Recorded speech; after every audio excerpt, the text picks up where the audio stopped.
Hello everyone, स्वागत है आप सभी का एकेडमिक विंग्स के यूट्यूब चैनल पे। और आज हम अपने करंट अफेयर्स सीरीज़ में स्टार्ट करने वाले हैं फरवरी 2021 का करंट अफेयर्स। अभी तक हम लोगों ने 3 वीडियो में 3 पार्ट में जनवरी के करंट अफेयर्स को कवर किया है और आज से हम लोग स्टार्ट करते हैं फरवरी के करंट अफेयर्स को। तो चलिए स्टार्ट करते हैं। ये जो हमारा पार्ट 1 है इस टॉपिक का, पहला जो हमारा है कि किस देश ने अपने बासमती चावल के लिए जीआई टैग प्राप्त किया है। तो पाकिस्तान में जो बासमती चावल का प्रोडक्शन होता है उसके लिए पाकिस्तान की एक संस्था ने उसे जीआई टैग प्रदान किया है। तो अब ये इम्पॉर्टेंट क्यों है करेंट अफेयर्स? ये इम्पॉर्टेंट इसलिए है कि बासमती चावल जो है उसके लिए भारत और पाकिस्तान दोनों के बीच एक तरीके से विवाद है। विवाद क्यों है कि भारत में भी बासमती चावल का प्रोडक्शन काफ़ी अच्छे लेवल पे होता है। भारत ने अपने 5 से 7 राज्यों को जीआई टैग प्रदान किया है इस बासमती चावल के प्रोडक्शन के लिए, इंक्लूडिंग उत्तर प्रदेश। तो पाकिस्तान भी क्या कर रहा है, अब इस क्षेत्र में अपनी दावेदारी मजबूत कर रहा है। अभी हाल फिलहाल में एक घटना हुई थी कि भारत ने यूरोपियन यूनियन में ये डिमांड रखा था कि इसकी जो यानी कि भारत से जो ये बासमती चावल का प्रोडक्शन होता है उसको यूरोपियन यूनियन के सदस्य देश जो हैं वो अलग से जीआई टैग प्रदान करे, उसको पाकिस्तान के जीआई ये जो बासमती चावल है उसके साथ इंक्लूड करके नहीं रखा जाए। तो पाकिस्तान ने भी अपनी दावेदारी ग्लोबल लेवल पे, विश्व स्तर पे मजबूत करने के लिए ये प्रयास किया है बासमती चावल को जीआई टैग दे करके। अब नेक्स्ट देखते हैं, किस राज्य सरकार ने हर घर पानी हर घर सफाई योजना की शुरुआत की है?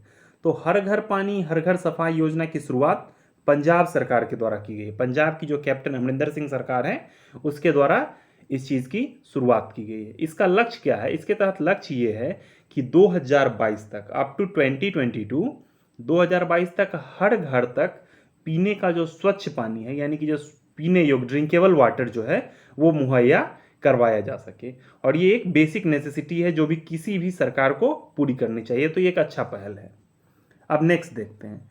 नेक्स्ट है कि घरेलू T20 टूर्नामेंट, जो डोमेस्टिक T20 टूर्नामेंट होता है, सैयद मुश्ताक अली ट्रॉफी, उसको किस क्रिकेट टीम ने जीता है? किस राज्य की क्रिकेट टीम ने जीता है? तो तमिलनाडु जो है उसने सैयद मुश्ताक अली T20 ट्रॉफी को जीत लिया है। जिस तरीके से घरेलू टूर्नामेंट है रणजी ट्रॉफी जो कि टेस्ट क्रिकेट के लेवल पे खेली जाती है, उसके अलावा दिलीप ट्रॉफी है, विजय हजारे ट्रॉफी है, काफ़ी सारी जो ट्रॉफीज़ खेली जाती हैं, उसी तरीके से T20 टूर्नामेंट के नाम पे सैयद मुश्ताक अली ट्रॉफी खेली जाती है।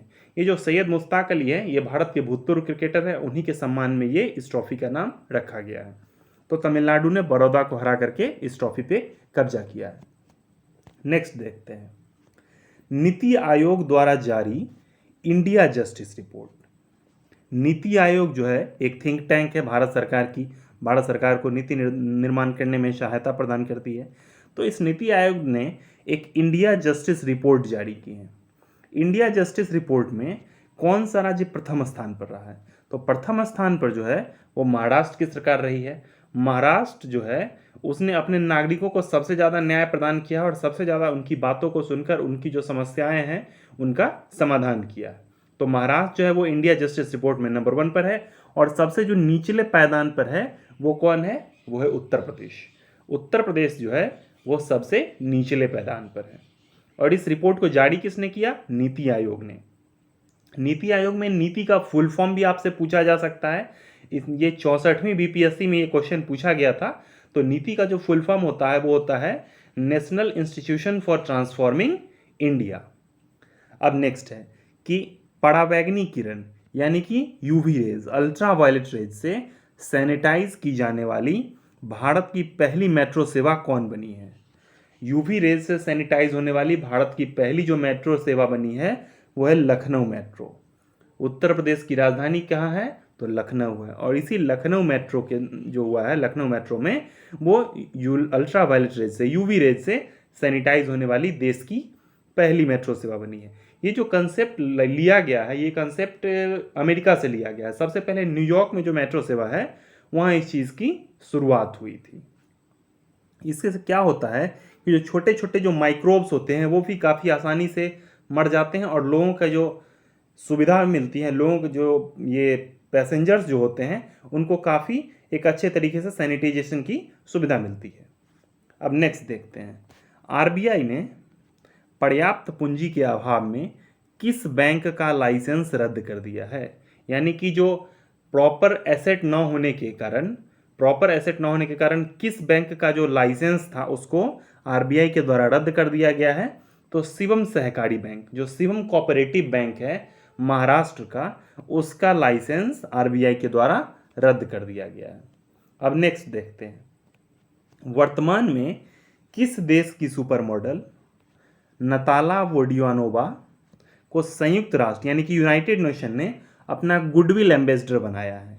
तो संयुक्त राष्ट्र की गुडविल एम्बेसडर कौन बनी है? नताला वोडियानोवा बनी। और ये किस देश की सुपर मॉडल है?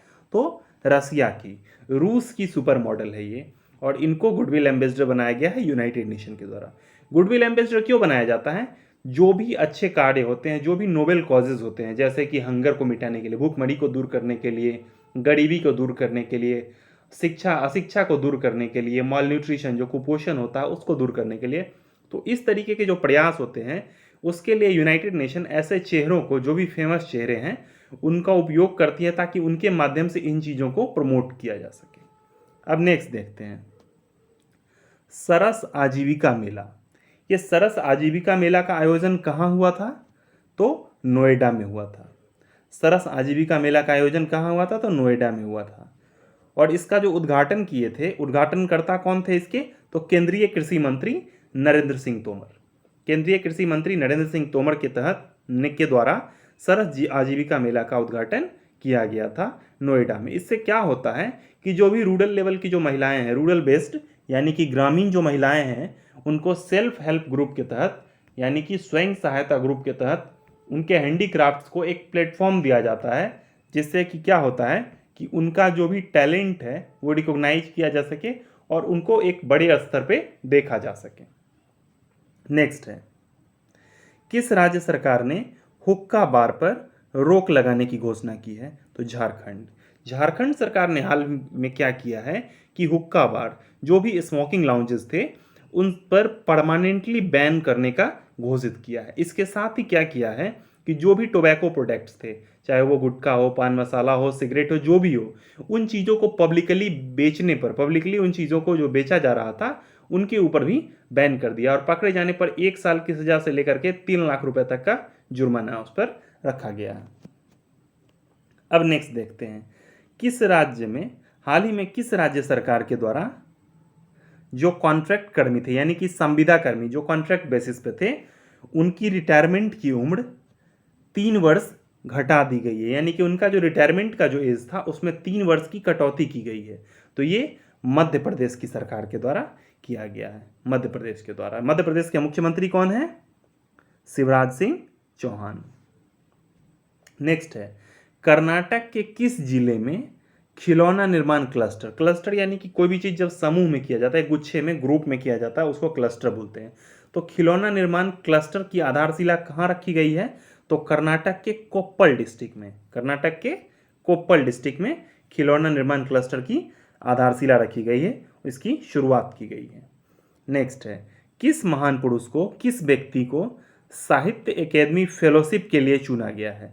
तो साहित्य अकेदमी फेलोशिप के लिए किसको चुना गया है? तो वेलेचेरू राव को साहित्य अकादमी फेलोशिप प्रदान किया गया है, इसके लिए इन्हें चुना गया है। ये जो वेलेचेरू राय हैं, ये क्या है? तो एक सोशल थिंकर हैं, एक क्रिटिक हैं, और ये सामाजिक उत्थान के लिए काफ़ी सारे कार्य करते रहते हैं। साहित्य अकादमी फेलोशिप पुरस्कार जो है वो किसके द्वारा दिया जाता है? तो साहित्य अकादमी काउंसिल, जो परिषद है साहित्य अकादमी, उसके द्वारा दिया जाता है।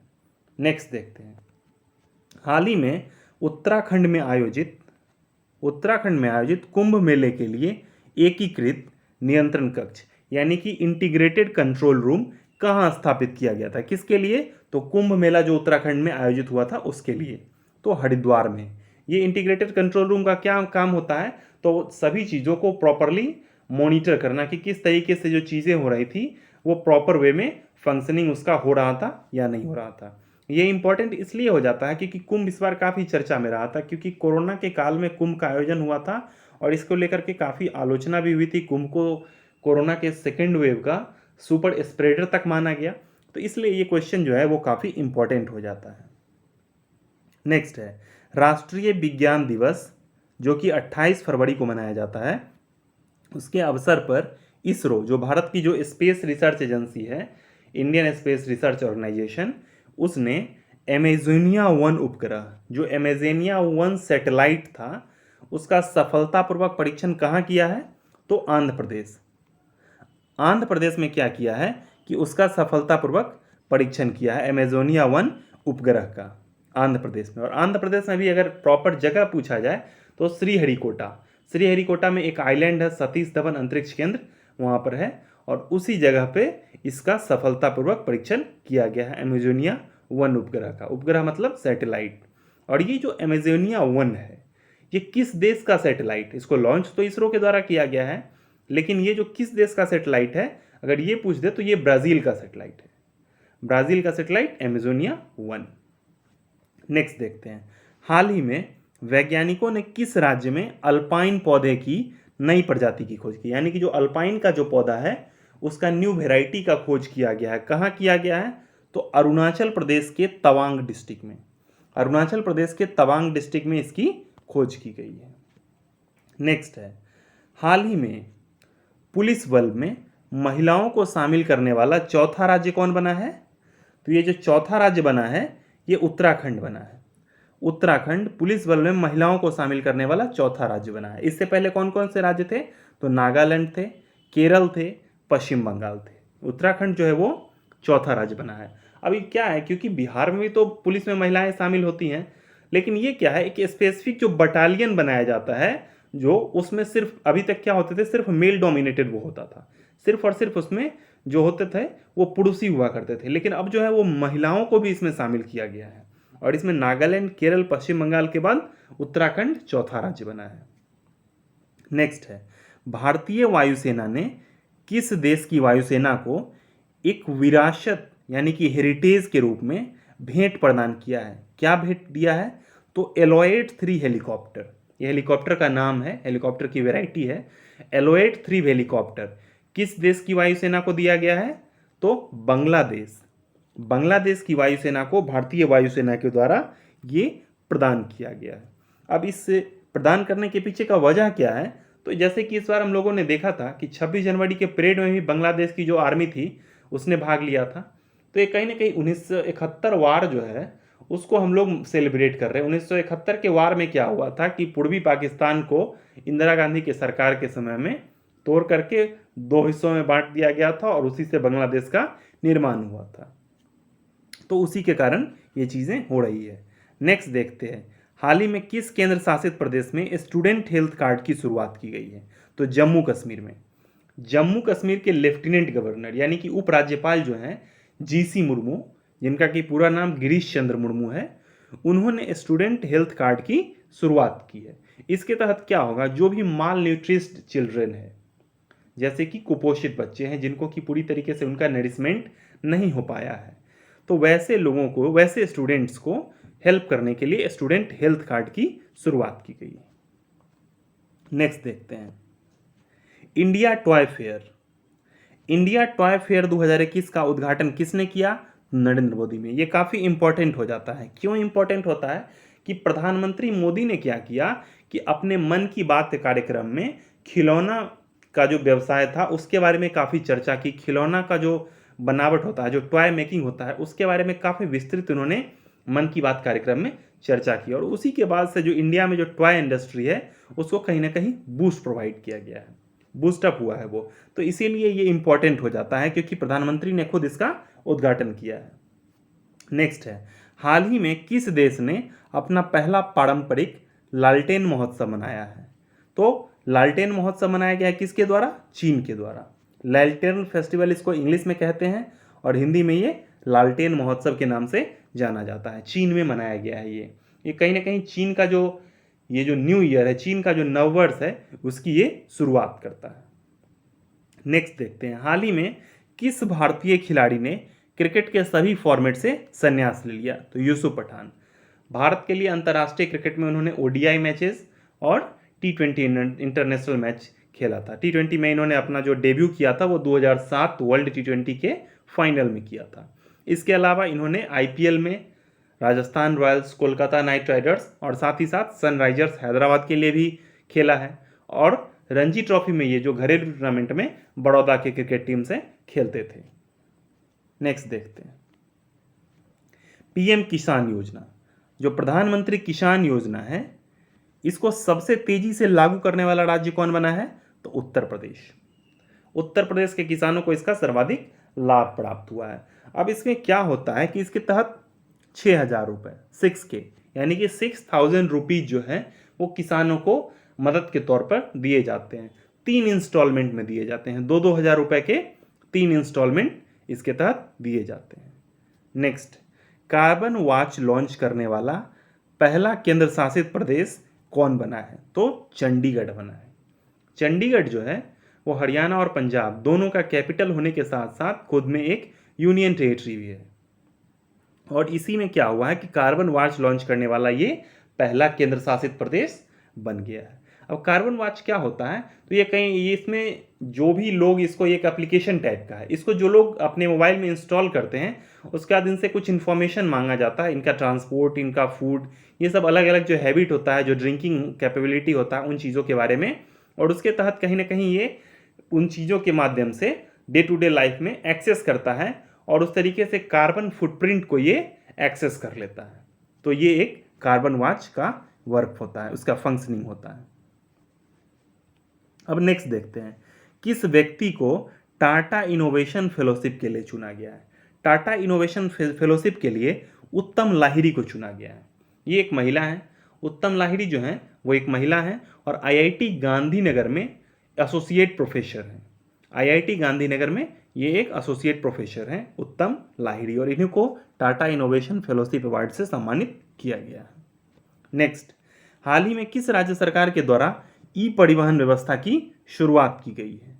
तो हिमाचल प्रदेश के सरकार के द्वारा ई परिवहन व्यवस्था की शुरुआत की गई है। इसके तहत क्या होता है? जो भी परमिट बनाने का काम होता है, पास बनाने का काम होता है, ड्राइविंग लाइसेंस हुआ, आरसी हुआ, इस टाइप की जो भी पेपर्स होते हैं उनके लिए ऑफिस में जाना पड़ता है, तो उन चीज़ों को ऑनलाइन कर देने का ये फैसला हुआ है हिमाचल प्रदेश की सरकार के द्वारा। और कहीं ना कहीं कोविड प्रोटोकॉल को फॉलो करते हुए इन चीज़ों के बारे में फैसला लिया गया है। हिमाचल प्रदेश के मुख्यमंत्री कौन है? तो जयराम ठाकुर है। नेक्स्ट देखते हैं किस देश को जून 2021 तक FATF की ग्रे लिस्ट में शामिल किया गया है? तो पाकिस्तान को। पाकिस्तान को जून 2021 तक के लिए FATF की ग्रे सूची में, ग्रे लिस्ट में इंक्लूड किया गया है। अब ये FATF क्या है? ये एक संस्था है, फिनेंशियल एक्शन टास्क फोर्स। इसके तहत क्या होता है? वैसे राज्य जो स्टेट स्पॉन्सर्ड टेररिज्म जो होता है उसको बढ़ावा देते हैं, जो भी राज्य प्रायोजित आतंकवाद होता है उसको बढ़ावा देने का जिनके ऊपर आरोप लगता है, उन लोगों को ग्रे लिस्ट में, अलग अलग लिस्ट में शामिल किया जाता है। अगर इससे भी ज़्यादा अगर सीवियर चार्ज लगता तो उसको ब्लैक लिस्ट में शामिल किया जाता, और इसके तहत जो अंतर्राष्ट्रीय मदद होता है उस पर असर पड़ता है। नेक्स्ट है OLX ऑटोज। OLX ऑटोज का जो नया ग्लोबल CEO नियुक्त किया गया है वो किसको किया गया है? गौतम ठाकर को। गौतम ठाकर जो हैं वो OLX ऑटोज के न्यू ग्लोबल CEO अपॉइंट किए गए हैं। अब ये OLX ऑटोज क्या है? तो ये एक ऑनलाइन कार ट्रेडिंग कंपनी है और उसी का ये ग्लोबल CEO नियुक्त हुए हैं।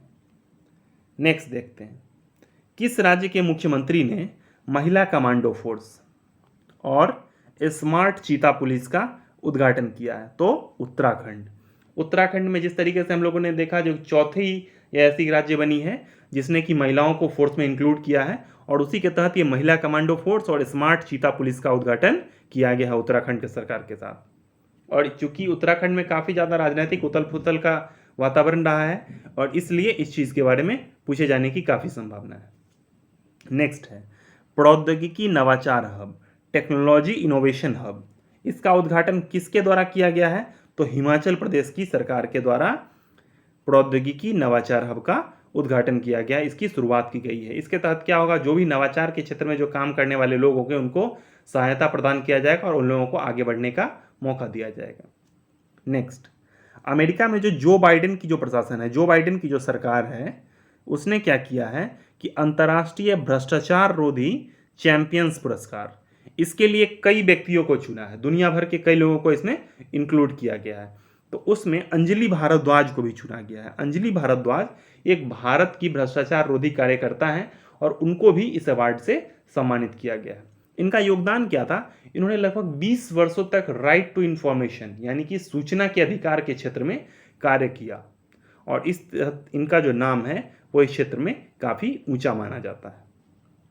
नेक्स्ट है, हाल ही में भारत के साथ शीर्ष व्यापारिक भागीदारी वाला देश कौन बना है? भारत के साथ शीर्ष व्यापारिक भागीदारी वाला देश तो चाइना। बॉर्डर पे भले ही दोनों देशों के बीच टेंशन चल रही हो, लेकिन ट्रेड बैलेंस के रूप में अगर हम देखें, व्यापार जो संतुलन है, उन चीज़ों के बारे में देखें तो दोनों देशों के बीच स्थिति काफ़ी अच्छी मानी जा रही है। ऐसा नहीं है कि इसमें सिर्फ जो व्यापारिक भागीदारी हुई है इसमें चाइना को ही ज़्यादा फायदा हुआ है, दोनों देशों को इसमें परस्पर फायदा हुआ है। और ये चाइना नंबर 1 पर है, अमेरिका नंबर 2 पर है और यूएई जो है वो नंबर 3 पे है।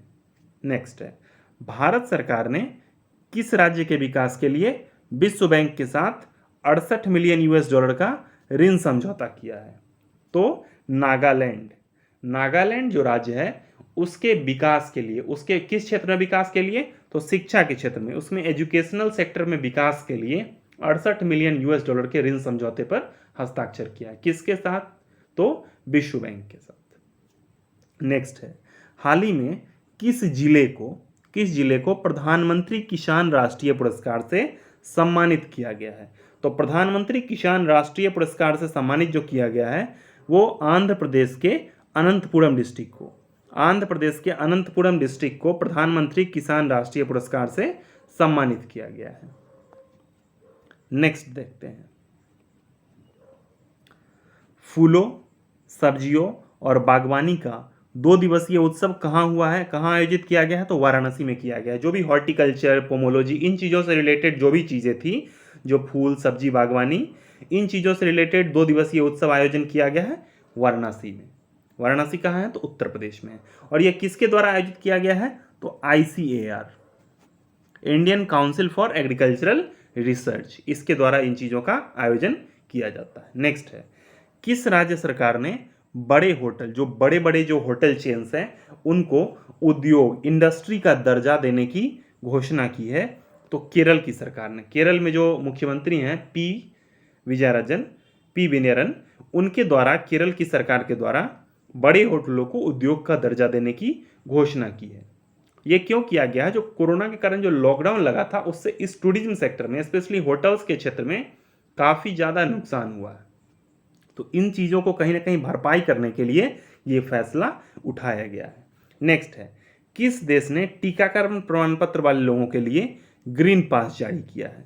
इजराइल। यानी कि वैसे लोग जिनका कि वैक्सीनेशन पूरा हो गया है और उन लोगों के पास वैक्सीनेशन सर्टिफिकेट है, तो उन लोगों के लिए ग्रीन पास, ताकि उनकी जो आवाजाही हो, जो यातायात हो, वो स्मूथ हो सके, उन लोगों को कोई परेशानी ना हो, इसके लिए इजराइल ने ग्रीन पास जारी किया है। नेक्स्ट देखते हैं, महिलाओं को मालिकाना हक देने वाला पहला राज्य कौन बना है? तो उत्तराखंड। अब ये किस तरीके का मालिकाना हक दिया गया है?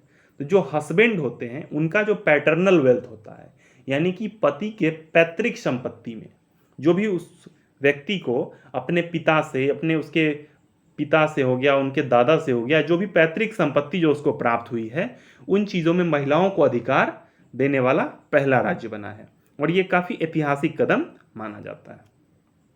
नेक्स्ट है, मिशन इंद्रधनुष 3.0, इसकी शुरुआत किसने की है?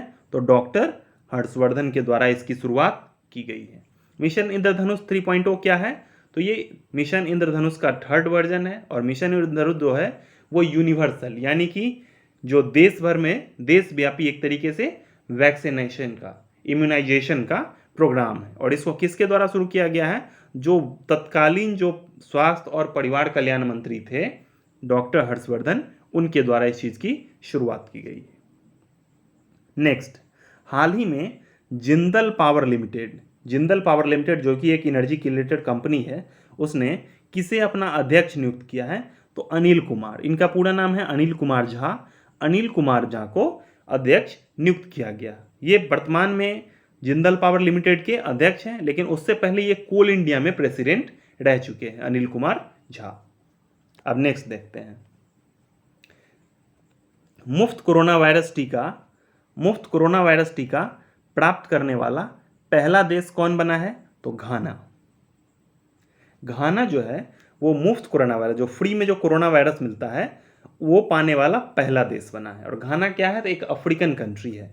दूसरा देश कौन बना है? तो आइवरी कोस्ट। घाना के बाद जो दूसरा ऐसा देश बना है, ये आइवरी कोस्ट बना है। अब ये मुफ्त कोरोना वायरस दिया क्यों गया? तो यूनाइटेड नेशन में अंतर्राष्ट्रीय स्तर पर एक पहल की थी, कोवैक्स पहल। इसके तहत क्या था, जो संपन्न देश हैं, जो संपन्न राष्ट्र हैं, जिनको जो वेल टू डू हैं, जिनके पास टीकाकरण जो है वो बड़े अच्छे तरीके से सुचारू ढंग से हो भी रहा है और उनके पास पर्याप्त टीके का भंडारण भी है, तो वो क्या करेंगे, गरीब देशों को मुफ्त में टीका प्रदान करेंगे। और इसके तहत घाना को एस्ट्राजेनेका वैक्सीन, जो कि भारत में स्थित सीरम इंस्टीट्यूट ऑफ इंडिया के द्वारा बनाया गया था, वो प्रोवाइड किया गया। नेक्स्ट है, दुनिया का जो सबसे बड़ा क्रिकेट स्टेडियम है उसका नाम बदलकर क्या रखा गया है? तो नरेंद्र मोदी स्टेडियम। पहले इसका नाम क्या था? तो सरदार पटेल स्टेडियम इसका पुराना नाम था। इसके अलावा इसको सरदार पटेल स्टेडियम के साथ साथ मोटेरा स्टेडियम के नाम से भी जानते थे। ये गुजरात के अहमदाबाद डिस्ट्रिक्ट में है।